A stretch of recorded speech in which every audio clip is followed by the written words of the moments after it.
Hi students, this is Anthony. நம்ம இப்ப பார்க்க போறது தமிழ். ஒவ்வொரு பார்ட்டா பார்க்க போறோம். அதாவது ஒரு டிவிஷன்லயுமே எவ்வளவு மார்க் இருக்கு அப்படின்றத இந்த பிக்சரைஸ் பண்ணியிருக்கோம். இதுதான் கொஸ்டின் பேப்பருடைய பேட்டர்ன். இந்த கொஸ்டின் பேப்பர் பேட்டர்ன்ல இருக்கிறதுலேயே ஹையஸ்ட் மார்க் என்னது சொல்லக்கூடியது, அதாவது 5 5s 25 சொல்லக்கூடிய இந்த பார்ட் தான். இந்த பார்ட் பாருங்களேன். இந்த பார்ட்டை பத்தின எக்ஸ்பிளனேஷனை இப்ப பாப்பீங்க. அதுக்கப்புறமேட்டு அடுத்ததா 24 மார்க் அப்படின்னு சொல்றாங்களா, அதை நீங்க அடுத்ததா பார்ப்பீங்க. சோ ஒரு பார்ட்டா நீங்க பாப்பீங்க. ஃபர்ஸ்ட் இப்ப 25 out of 25 எப்படி எடுக்கிறது அப்படின்னு சொல்லி பார்ப்போம். ஃபர்ஸ்ட் நம்ம பார்க்க போறது யாரு? கடிதம். நம்ம எப்படி இங்கிலீஷ்ல formal informal 2 type of letter சொல்றோம். அதே போல இதுல எப்படின்னா அனுப்புனர் பெறுநர்னு போட்டு அது ஃபார்மலா இருக்கும். அதே அனுப்புனர் பெறுநர் போடாம உறவினருக்கு எழுதுறது இன்ஃபார்மலா இருக்கும். சோ ஃபார்மல் மொத்தம் 10, இன்ஃபார்மல் மொத்தம் 5. இது மட்டும்தான் நம்ம புக்ல இருக்கக்கூடிய கடிதங்கள். இதுல இருந்து மட்டும்தான் கடிதம் கேட்பாங்க. சோ இது தவிர வேற கடிதம் கேட்க மாட்டாங்க. அடுத்தது பாருங்க, இது என்னது?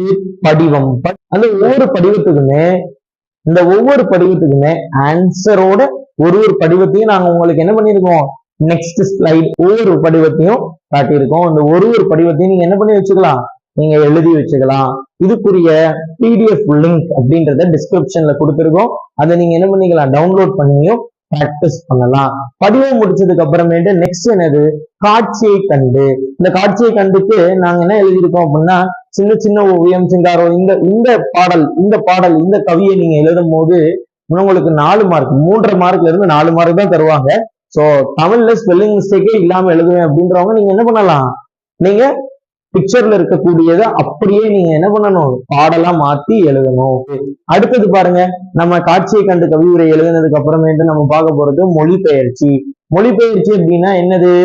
English to Tamil translation. மொத்தமா புக்ல 9 யூனிட், 9 யூனிட்லயும் ஒவ்வொரு யூனிட்லயுமே எங்கெங்க மொழிபெயர்ச்சி இருக்கு அப்படின்றத எடுத்து பிக்சரைஸ் பண்ணிருக்கோம்.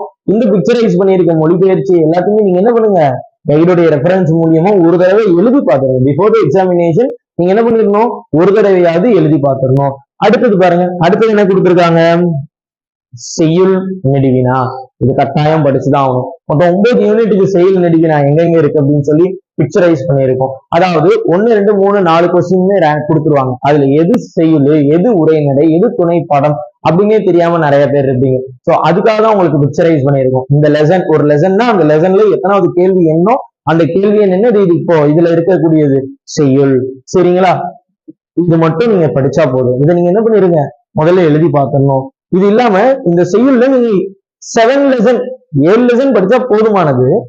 குறைஞ்சபட்சம் 6 படிக்கணும், 6 அல்லது 7. நம்மளுடைய சேனல் நேம் வரமாட்டுது அப்படின்னு சொல்லி நிறைய பேர் சொன்னீங்க. பார்த்துட்டு சக்சஸ்ல நாங்க சர்ச் பண்ணி பார்த்தோம், நிறைய சேனல் இருக்கு. ஸோ அதை பார்த்துட்டு சக்சஸ் திருச்சி அப்படின்னு சொல்லி எங்க சேனல் நேமை நாங்க மாத்திருக்கோம். ஸோ பார்த்துட்டு சக்சஸ் திருச்சி அப்படின்னு சொல்லி சர்ச் பண்ணுங்க. தமிழ் கஷ்டப்பட்டு படிக்கக்கூடிய மாணவர்களுக்கு இதை ஷேர் பண்ணுங்க, ரொம்ப யூஸ்ஃபுல்லா இருக்கும். So all the very best, thank you. Okay students, நிறைய பேர் சப்ஸ்கிரைப் பண்ணாம பாக்குறீங்க, சேனலை சப்ஸ்கிரைப் பண்ணிட்டு பாருங்க.